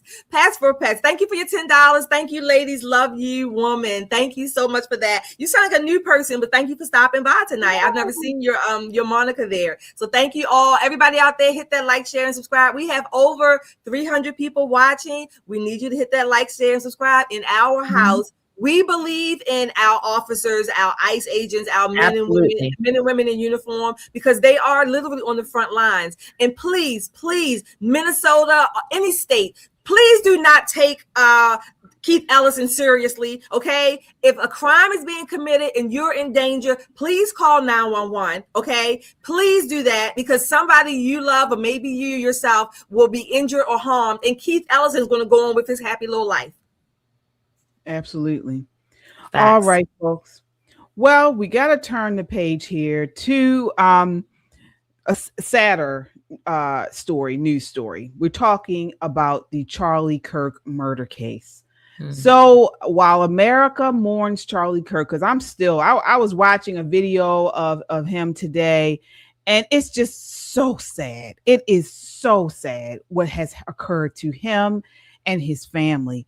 We are all still mourning. But while we're doing this, the man accused of gunning him down in cold blood is fighting every step of the way in court. We're talking about Tyler Robinson.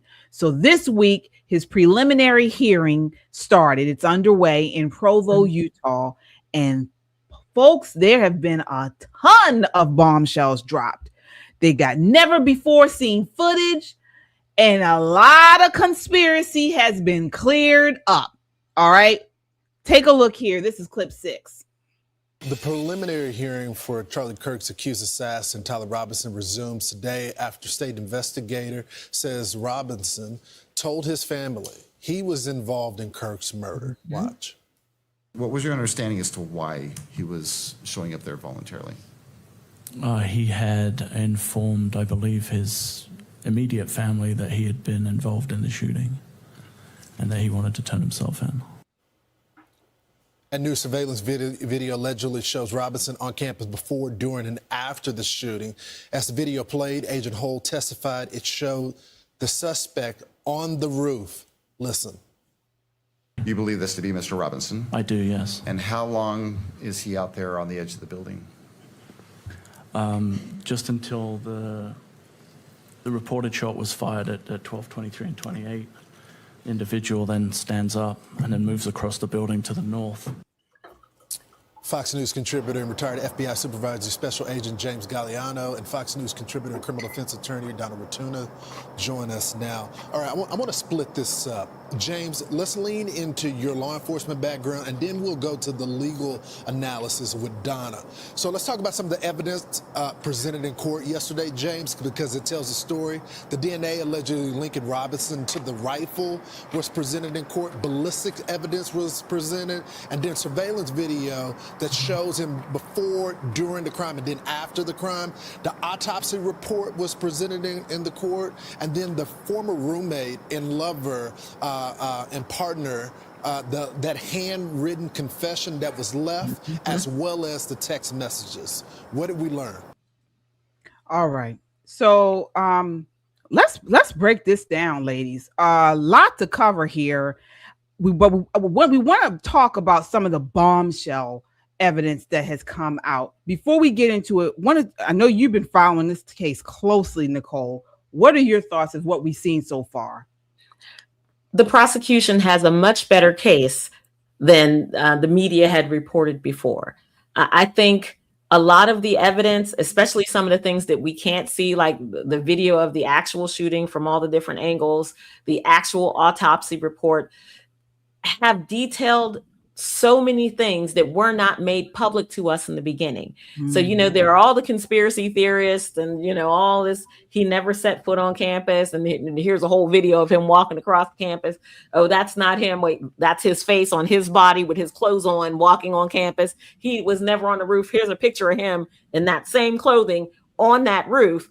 It really just took all of the air out of the people who have been looking for little tiny pieces of anything to sow chaos in this case. I have been, and this is hard to say, I am absolutely blown away by the vigorous defense, the robust defense. The defense attorneys are doing everything they can, right? Vigorous defense. But I am so impressed with this prosecution team. I am absolutely impressed with the way that when you think, okay, that's enough information, they're like, but no, there's more. Let's add some more on top. But no, here's the autopsy report, right? Here's videos from 7 different angles. It was just so remarkable to me how they sat on that information and it didn't leak. It did not leak all over the place. But the focus is on bringing that information to bear in the courtroom to make sure that Tyler Robinson's rights are not violated, but there is justice for Charlie, his wife, and his 2 children.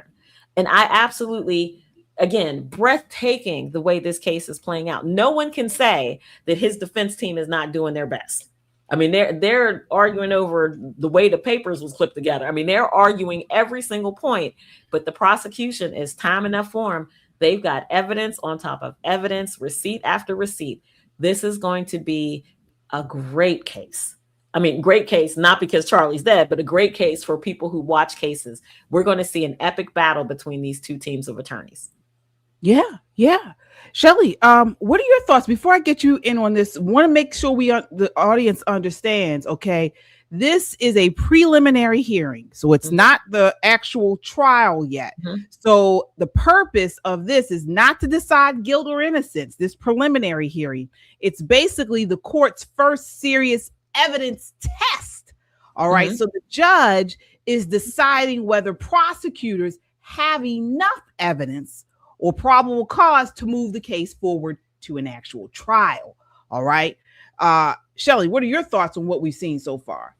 I actually think we didn't need 5 days. I think they've made their case, if you will, as far as probable cause. I think they made that they could have done that all in Monday or certainly Tuesday. Yeah, I don't think we needed 5 days for this. That's number one. Number two, one of the things that I was glad to, I guess, learn about today, because that was one of the questions I had long ago, as did, I'm sure, millions of others, how he got up onto the roof, but he didn't have a limp. He did have a limp. Did he have the gun in his pants? Did he not have it? So I like that explanation. I think from whatever he was saying, it seems to me that it looks like the gun was not broken, but separated, the stock and the barrel, and that it allegedly appears that it was in his pants. And so that's why he was walking kind of funny. That was one of the things I was glad to at least have a little bit of clarity about that. That's number one.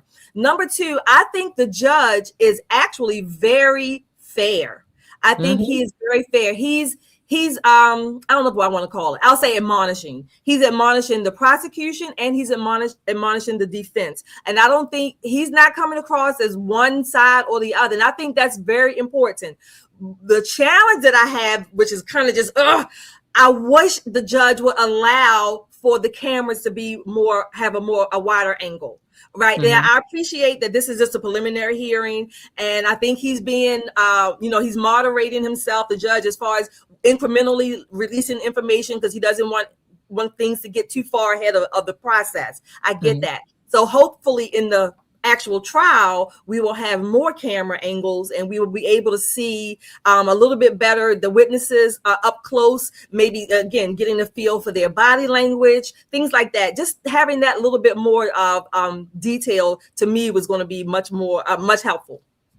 Yeah, one of the things that kind of was I like that has been established at least. Now, of course, we're waiting for the trial to really get all the meat and potatoes, but the timeline I thought was very important, and it sheds a little more light on this. So basically what's occurred here is he confessed to his Discord, allegedly confessed to the Discord chat at 7:57 p.m. local time that he killed Charlie Kirk.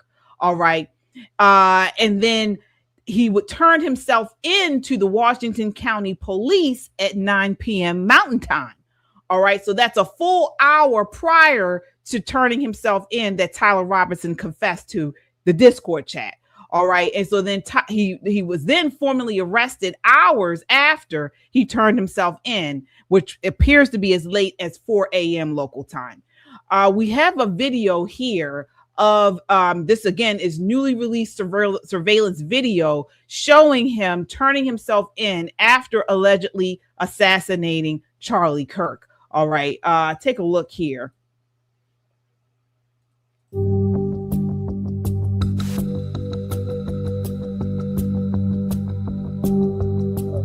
Fox News.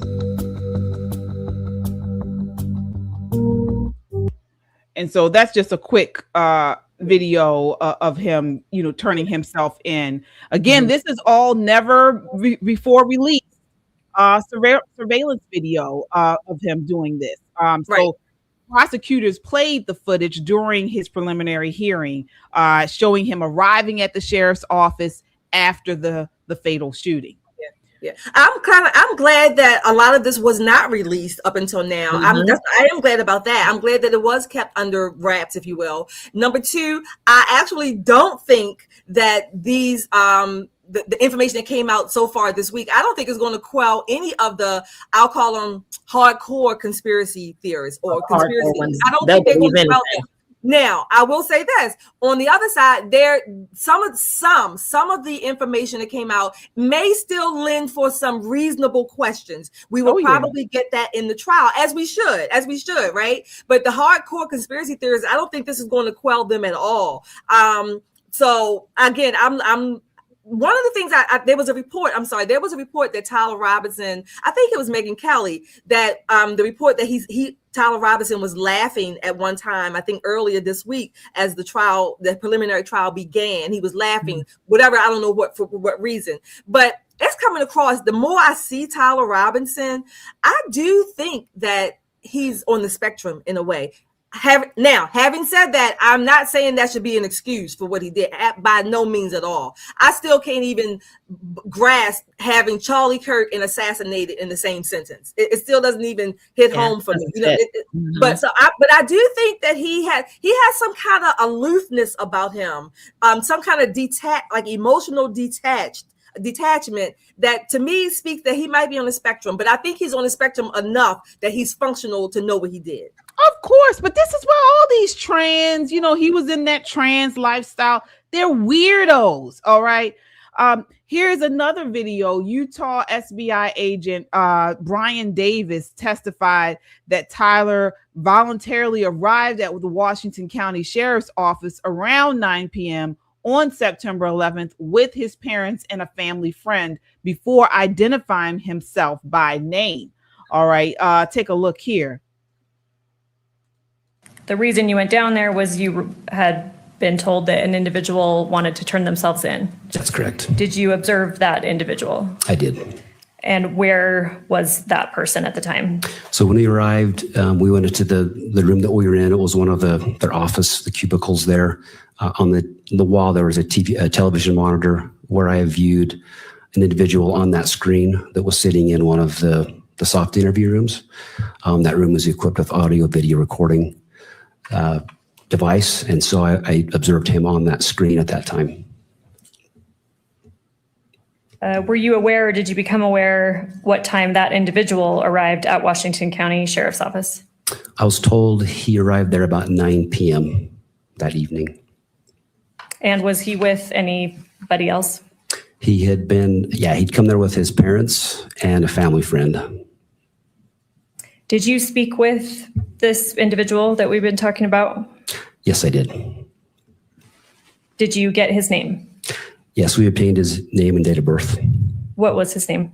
Tyler Robinson. Did he tell you that himself? He did. All right. So this is firsthand account, is it not? Again, this is more evidence in this preliminary hearing that we're seeing for the first time. Nicole, what are your thoughts on that exchange? I think, again, this kind of just hammers the nails a little bit further in the coffin, if you will, right? And again, there's video evidence. Then the person that he first encountered who spoke to him, there's testimony from that. I agree with Shelley. They could have wrapped this up on day one, maybe halfway through day two. At this point, it just seems, from my perspective, that there's this overarching theme of we have more evidence than we need for the judge to say, yes, there's enough evidence for this trial to push forward. Again, the defense, to take nothing from them, they are doing a fantastic job with limited resources. It is what it is. But at every turn, they've done their best to contest things, to question things. So I think he's going to get much more of a fair trial than I originally thought that he would. I thought that the defense team would be more Carmelo Anthony-ish, trying to mitigate the death versus actually trying to prove something. Now, do I think that he's still going to end up with the death penalty? Absolutely. Especially after seeing this prosecution team saying, but wait, there's more, and there's more evidence, and there's more, and there's more. We didn't even touch the text messages that he sent to his lover immediately following the event. We haven't even talked about that yet.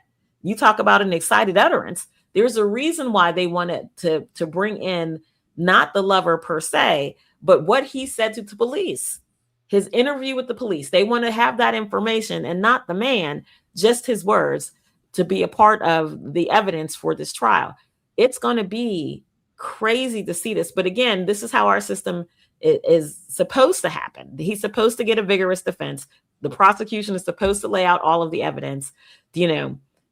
I want to say the judge is kind of fair. I wish he was a little bit more stern. From my point of view, he seems a little West Coasty to me, but it is what it is. But I think this is going to be the closest thing to a fair trial that Tyler Robinson could expect. Yeah, and speaking of those text messages, so here in this next clip, we have where they're the exchange between the judge and I believe the prosecution, where they're talking about how there are text messages that have not been released entirely to the public. Take a look here. It actually prompts, in order for me to get to that, I do want to ask the state, are you intending to introduce the text messages as an exhibit in this proceeding, the preliminary hearing? Yes, Judge, we will be attempting to and moving for the admission of the text thread, the Discord thread, and I think, and the note that is referenced in Mr. Twiggs 1102. All right, and let me take one step at a time, just for clarity. And again, Mr. Novak, I really do appreciate you being so precise. It's helping me parse it out so we can address it, because it's important. And I recognize that you're advocating for your client. And so I want to give it its due time. The text messages, from my understanding, and either side weigh in, my understanding that those were released to the public months ago in their entirety. Judge, if I may, they were not released in their entirety. Portions of them were placed into the charging document, the information that supported, in part, the charges that the state has filed. We did not put the entirety of them in. Woo! And now we wish to publish more of them than were included in the charging document. Uh-oh. I see. There it is. There it is. So this is what we're talking about, folks. Lots of stuff to come. Absolutely. Lots of stuff to come on both sides, I imagine. So again, but this preliminary hearing has put out at least a lot of bombshells in order to let us know we don't even know half of what we think we know. All right. So all these people, and admittedly on both sides, everybody needs to take a breath. All right. Stop with the conspiracy, stop with the accusations, and let the evidence play out.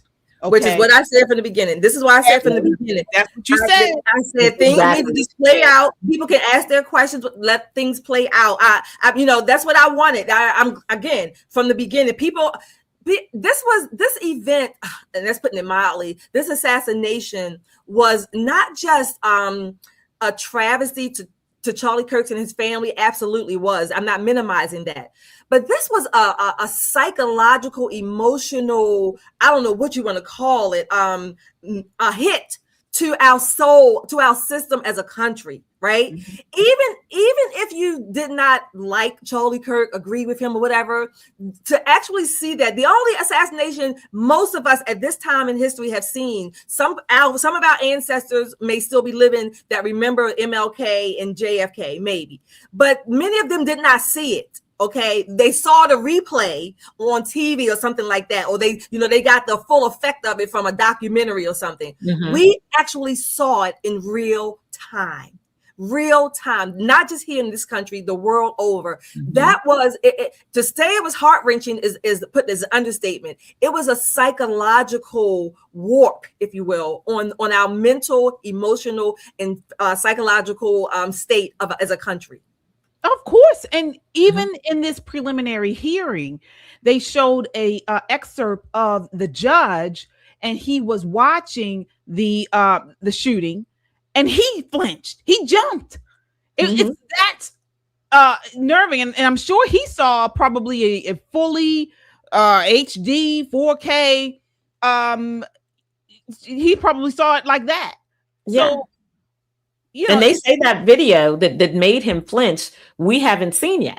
We haven't seen because they have so many different angles that have not been publicly released.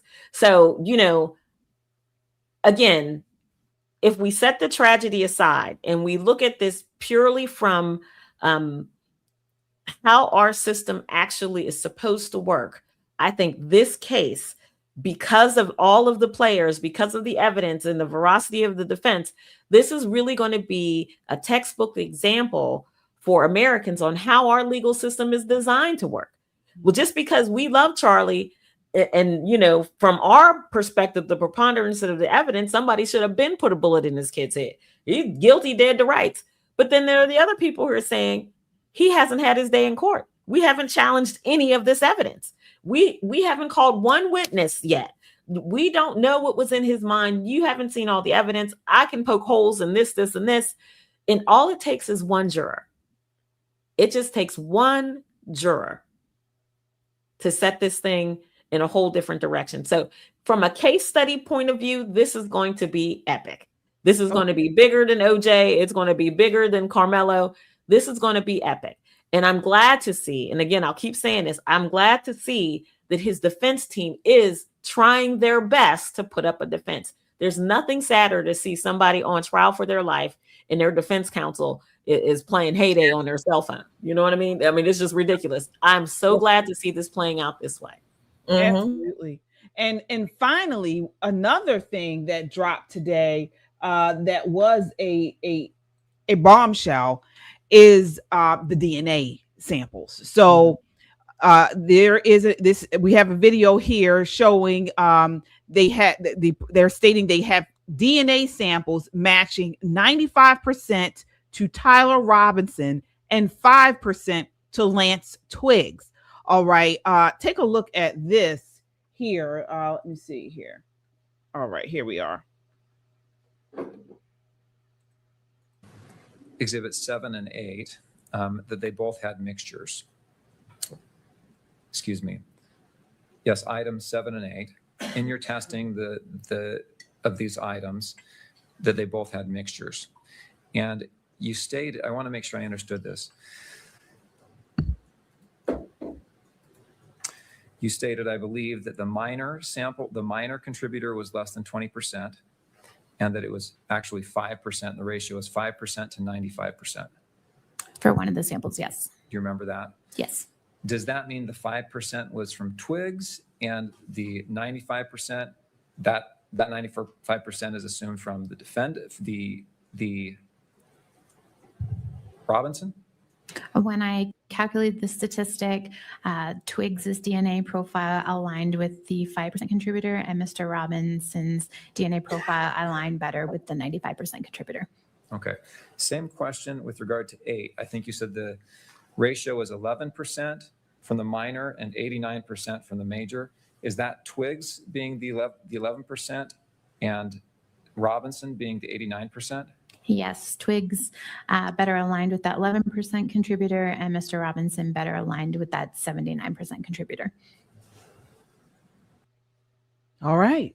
So there you have it. And so just want to be clear. So they're talking about the towel wrapped around the rifle in the woods had DNA samples matching 95% to Tyler Robinson and 5% to Lance Twiggs.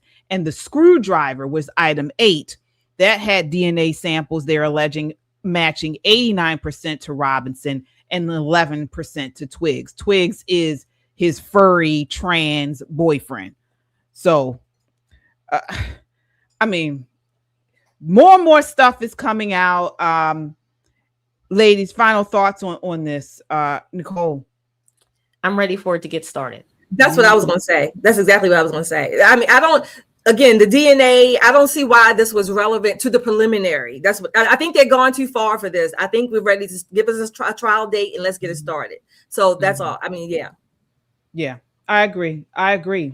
And last but certainly not least is Erica Kirk, his widow. She has been trashed all through the news, not just from the left, but also on the right. As we know, Candace Owens has been throwing out all types of conspiracy. You know, many of the things she has been saying have been debunked in the preliminary hearing. And that may be one reason why they felt as though they had to go over the top, because we have had a concerted effort, all right, to poke holes in this case. So this may be very well one reason why they've been having to put forward all this stuff, and we're like, okay, enough is enough. But she is one of the ones, and I've said this before, I would love for one person in the chat who still supports this evil wench, who believes that Erica Kirk is somehow involved with this. Tell me why Charlie Kirk's parents are still on her side. Can you tell me why she is seated in the courtroom? His parents are locked arms with her. And so are his parents involved in some type of conspiracy as well? I haven't had anybody able to connect the dots there, or at least provide some type of response to that, because we all know that Candace Owens has been raking this widow through the coals, saying she had something to do with his death. This is what I don't know what people have been saying. I'll say this week. What is the beef about her this week? I mean, she's just appearing in the preliminary. They talk about that she's wearing the heels and the clothing that she wore to the courthouse were too expensive. Her hair is too long. Right? You know. I haven't seen any pictures of her in the courthouse. I haven't seen any of her going or coming. Her walk back and forth. But again, she's there with his parents. There has been no one, 0 people come forward that are close to the Kirks, family members. No one has come out and said that Erica Kirk or TPUSA has had anything to do with this murder. All right. Nobody, 0, but Candace Owens. All right. And today in the courtroom, Danae Branch, who was in the courtroom today, was crying.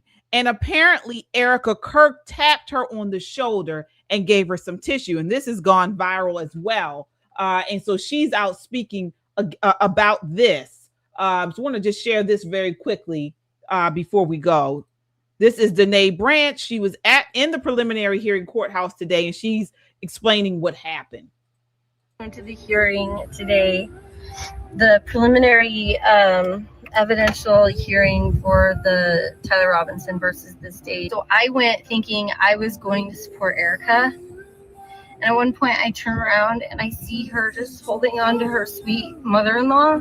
And I like kind of lose it, start crying. Next thing I know, I feel a tap on my shoulder.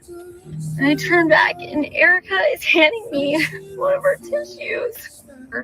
She didn't know that I was there for her. We weren't allowed to wear anything to tell her that we were there for her. But that's just who Erica is. She's good.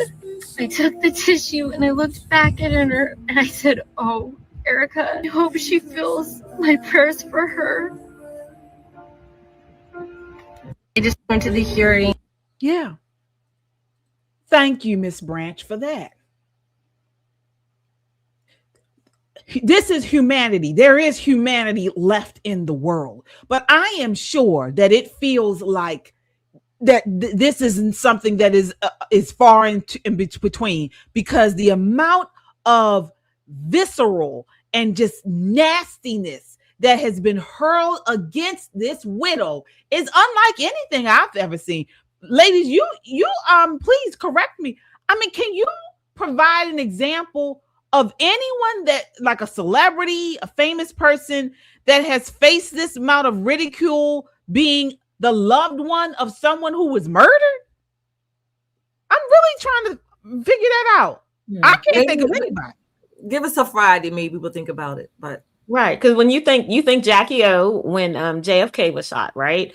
She was no one said anything about her. You know, they didn't talk about her clothes. Well, they talked about her clothes in a great way.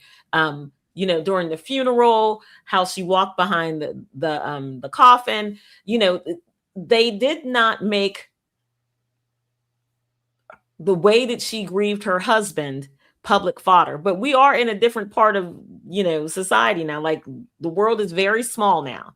And the number of people who talked about the length of Erica Kirk's hair on the internet for this last week has just been, her hair is too blonde.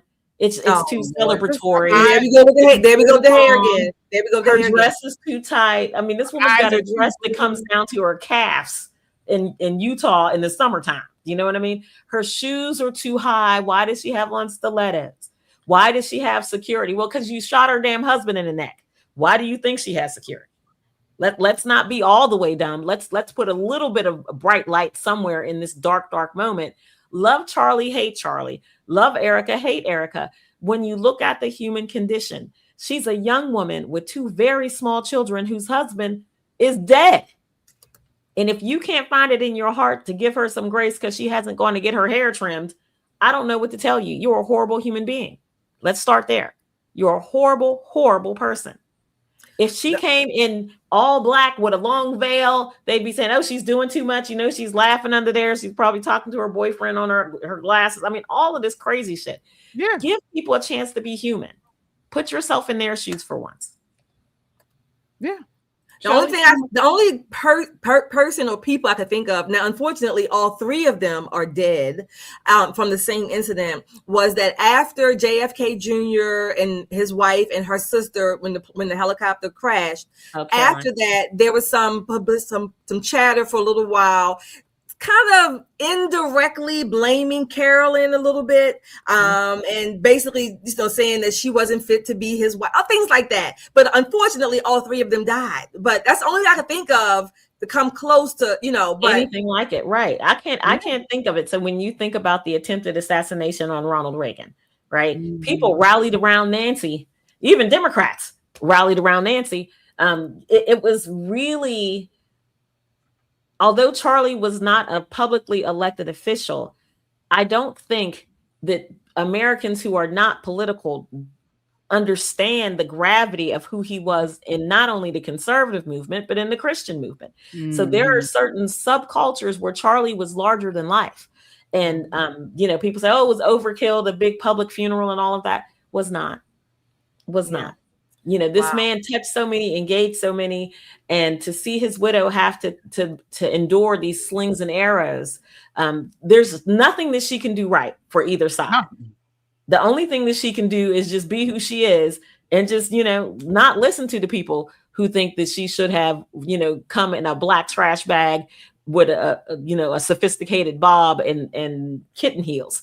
I mean, she's a grown ass woman. If she wants to come in stilettos, wear your damn stilettos. She's wealthy. If she wants to wear a designer dress, wear your designer dress. She wore what she wanted to wear. She looks the way she wants to look. Charlie loved her. Whether she had on flip-flops or stilettos, he absolutely adored her. And some of the stuff that people are saying is starting to burgeon on, you know, jealousy of the highest order. Oh, and jealousy, obsession. I mean, the list goes on. And the thing that's even more striking is this is a woman that was not in the public eye hardly ever prior to Charlie Kirk's murder. Okay, so, you know, this has got to be an extremely impactful issue. You know, just the whole thing is just tragic. It really is. And again, folks, we continue to lift this woman and her family and Charlie's family up in prayer.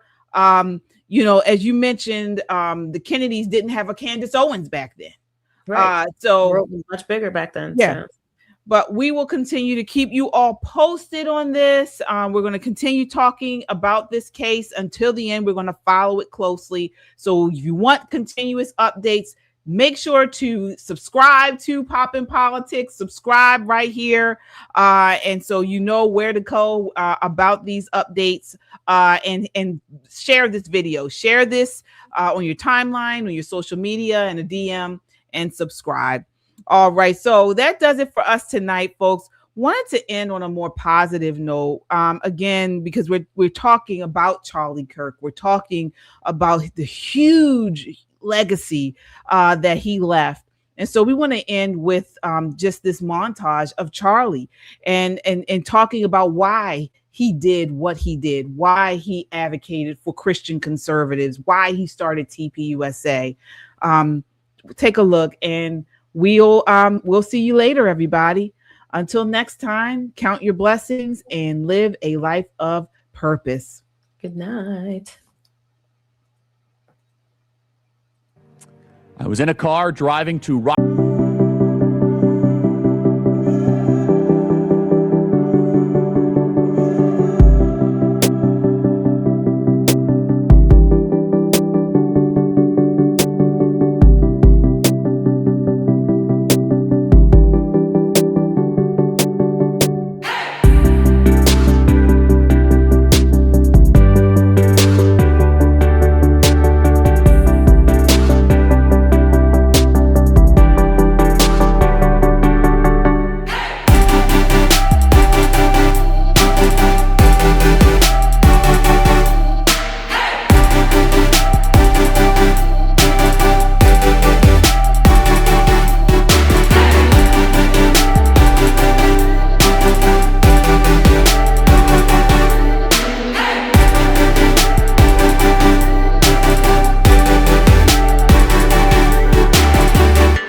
be bigger. You said you're going to start a youth organization that's going to catch the whole world on fire. Only in America can a young man with a dream change the world.